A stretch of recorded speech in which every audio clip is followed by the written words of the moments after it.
Being away from your other half can be difficult, and having to renew your long-term visit pass every 1 to 2 years can be somewhat troublesome to maintain for the long term. In today's video, you will be able to find out if your foreign spouse is eligible to apply for Singapore PR, why is the Singapore PR status highly sought after by so many foreigners, and what are the influencing factors that can affect your foreign spouse's chances of getting the Singapore PR approved.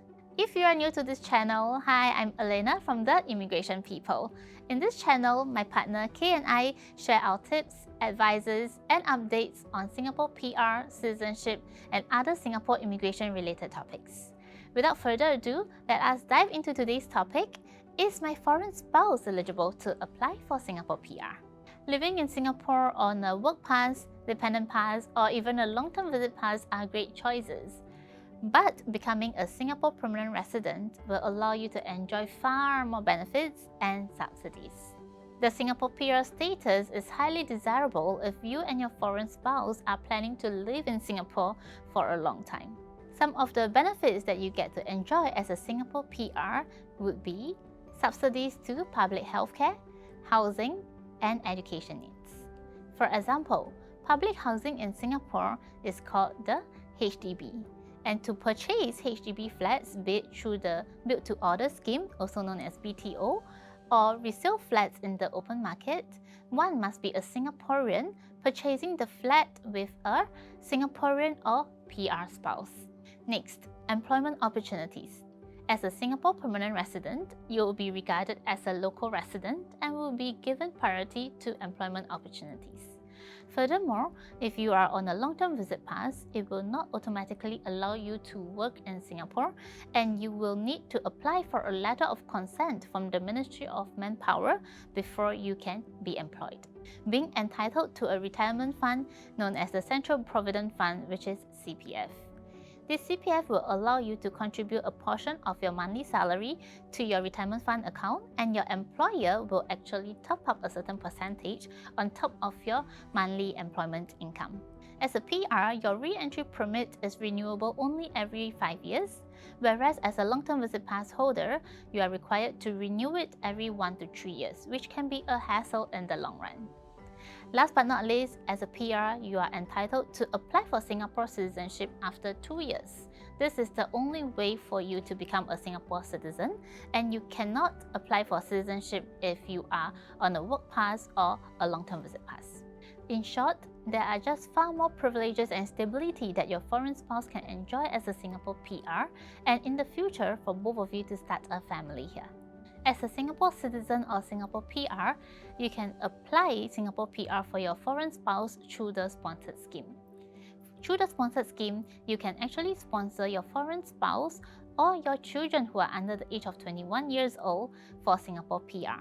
For the sake of this video, I will focus mainly on applying PR for your foreign spouse only. So, besides providing your mandatory documents like your birth certificate, passport, employment documents, you must also provide an official marriage certificate. Have you officially registered your marriage? That's the biggest question. The procedure of a sponsored scheme is easy, but how you prepare for the application is a different story. Even though you are sponsoring your spouse for a PR application, both yours and your foreign spouse's profiles will be assessed holistically. Let us take a look at what are the influencing factors that will influence the chances of your spouse getting his or her PR approved. Firstly, family ties. Does your foreign spouse have any strong ties of kinship here in Singapore? Does he or she have any relatives, siblings, or even parents who are already Singapore citizens or PR? Next, family profile. How long have you been married? 2 months or 2 years? Do you have children together already? Next, social integration efforts. How well has your foreign spouse been bonding and interacting with the local people? Do you know that participating in activities, events such as volunteer work, community services can actually help your foreign spouse assimilate better into the local community? Next, your employment and income. While there is no minimum requirements on your salary in order to sponsor your spouse for a PR, the Singapore government does take into consideration your employment and income stability. This is to assess if you have the financial capacity to be able to provide and care for your spouse's well-being while he or she is living here in Singapore, especially if they are unemployed and solely relying on you for their financial needs here in Singapore. Economic contributions of your foreign spouse. Is he or she a working professional that can contribute to the economy of Singapore? Are they able to find a job easily in Singapore in the future with their skill sets and qualifications? Length of stay in Singapore. If your foreign spouse is currently not living in Singapore or have not lived in Singapore before, their chances may not be as high as compared to someone who is already residing and working here for a couple of years.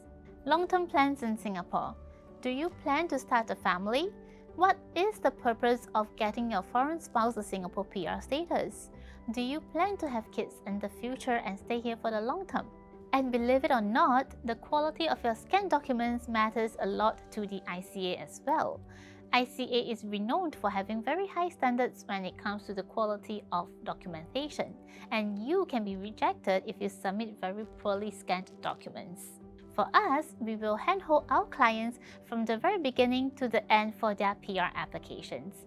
We offer a profile evaluation to understand our clients' circumstances and advise on what are the ways to strengthen and maximize their chances based on our knowledge and expertise in the Singapore immigration matters.